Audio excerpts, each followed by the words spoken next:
ഈശോയിൽ ഏറ്റവും പ്രിയം നിറഞ്ഞ സഹോദരങ്ങളെ, ഈ പീഡാനുഭവ കാലത്ത് ഈശോയുടെ പീഡാനുഭവ രഹസ്യങ്ങളെക്കുറിച്ച് ധ്യാനിച്ച് നാം ബൈബിളിലൂടെ കടന്നു പോകുമ്പോൾ നാം കാണുന്ന ഒരു ചോദ്യമുണ്ട്.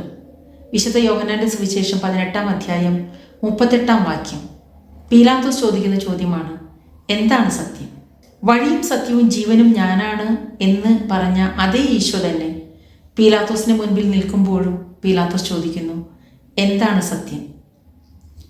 സത്യമായ ഈശോയെ അറിയാത്തതുകൊണ്ട്, സത്യമായ ഈശോയെ കാണാതിരുന്നതുകൊണ്ട്, സത്യമായ ഈശോയുടെ വാക്കുകൾ കേൾക്കാതിരുന്നത് കൊണ്ടല്ലേ പീലാത്തോസിന് ഈ ചോദ്യം ചോദിക്കേണ്ടി വന്നത്. സത്യം നിങ്ങളെ സ്വാതന്ത്ര്യത്തിലേക്ക് നയിക്കും. സത്യം നിങ്ങളെ സ്വതന്ത്രരാക്കുമെന്ന് ഈശോ പറയുന്നു. എനിക്ക് തോന്നുന്നു സമർപ്പിതരോളം സ്വാതന്ത്ര്യം അനുഭവിക്കുന്നവർ വേറെ ആരും ഈ ഭൂമിയിൽ ഉണ്ടാവുകയില്ല എന്ന്. കാരണം സമർപ്പിതർ എടുക്കുന്ന വ്രതത്രയം, അനുസരണം, ബ്രഹ്മചര്യം, ദാരിദ്ര്യം, ഇവ മൂന്നും ഏറ്റവും സ്വാതന്ത്ര്യത്തിലേക്ക് നയിക്കുന്നു, സത്യമായ ഈശോയിലേക്ക് നയിക്കുന്നു. ഇതിനു വേണ്ടിയാണ് ഞാൻ ഈ ലോകത്തിലേക്ക് വന്നത്, സത്യത്തിന് സാക്ഷ്യം നൽകാനെന്ന് ഈശോ പറയുന്നു. യഥാർത്ഥത്തിൽ സത്യമായ ഈശോയ്ക്ക് സാക്ഷ്യം നൽകാനല്ലേ സമർപ്പിതരും വിളിക്കപ്പെട്ടിരിക്കുന്നത്, സത്യത്തിന് സാക്ഷ്യം നൽകാൻ. അതേ ദൗത്യം തന്നെയാണ് ഈശോ നമ്മെയും ഏൽപ്പിച്ചിരിക്കുന്നത്.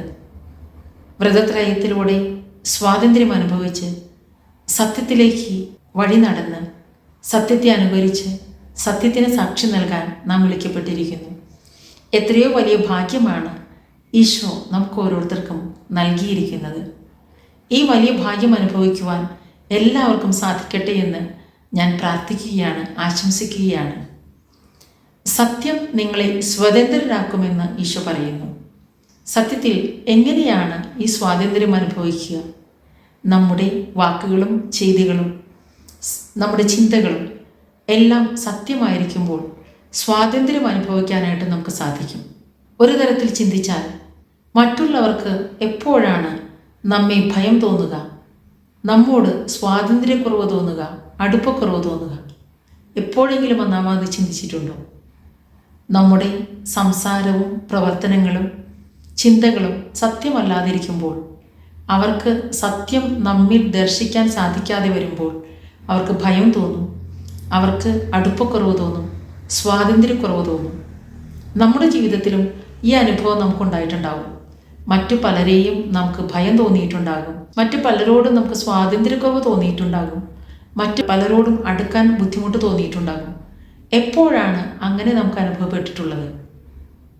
മറ്റുള്ളവരുടെ പ്രവൃത്തികൾ സത്യമല്ല എന്ന് നമുക്ക് തോന്നുമ്പോൾ, മറ്റുള്ളവരുടെ വാക്കുകൾ സത്യമല്ല എന്ന് തോന്നുമ്പോൾ, മറ്റുള്ളവരുടെ ചിന്തകൾ ശുദ്ധമല്ല എന്ന് തോന്നുമ്പോൾ നമുക്ക് അവരെ ഭയം തോന്നും, അവരോട് അടുപ്പക്കുറവ് തോന്നും, അവരോട് സ്വാതന്ത്ര്യക്കുറവ് തോന്നും.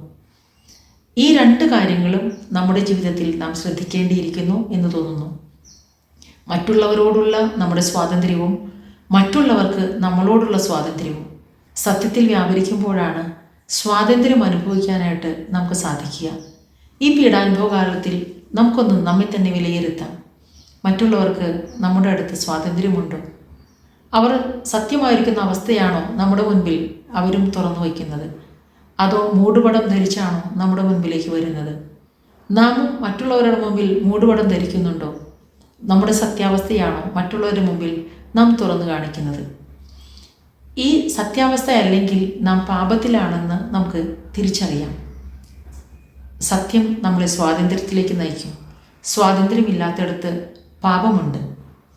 സ്നേഹത്തിൽ ഭയത്തിന് സ്ഥാനമില്ല എന്ന് വിശുദ്ധ യോഹന്നാൻ ശ്ലീഹ ലേഖനത്തിലൂടെ പറയുന്നുണ്ട്. സ്നേഹമുള്ളിടത്ത് സ്വാതന്ത്ര്യമുണ്ട്, സ്നേഹമുള്ളിടത്ത് സത്യമുണ്ട്, അവിടെ ഭയമില്ല. സ്നേഹമില്ലാത്തിടത്ത് ഭയം ജനിക്കുന്നു, സ്വാതന്ത്ര്യമില്ല, സത്യമില്ല. അതുകൊണ്ട് പ്രിയമുള്ളവരെ, ഈ കാലഘട്ടത്തിൽ നമുക്കൊന്ന് നമ്മെ തന്നെ വിലയിരുത്താം, നമ്മെ തന്നെ ഒന്ന് ശുദ്ധീകരിക്കാം. ഈശോയുടെ കൃപയ്ക്ക് വേണ്ടി നമുക്ക് പ്രാർത്ഥിക്കാം. സത്യമായ ഈശോ നമ്മെ നയിക്കട്ടെ, സത്യം പറയാൻ, സത്യം പ്രവർത്തിക്കാൻ, സത്യം ചിന്തിക്കാൻ, അങ്ങനെ സ്വാതന്ത്ര്യത്തിലേക്ക് നയിക്കാൻ, സ്വാതന്ത്ര്യത്തിലേക്ക് വഴി നടക്കാൻ, സ്വാതന്ത്ര്യം അനുഭവിക്കാൻ നമുക്കേവർക്കും സാധിക്കട്ടെ. ഈ പീഡാനുഭവകാലം അതിന് നമ്മെ വളരെയധികം സഹായിക്കട്ടെ. ഈശോയുടെ പീഡാനുഭവം, ആ കരുത്ത് നമുക്കും ലഭിക്കട്ടെ. ഈശോയുടെ തിരുരക്തത്തുള്ളികളാൽ നാം ഓരോരുത്തരും ശുദ്ധീകരിക്കപ്പെടട്ടെ. ആമേൻ.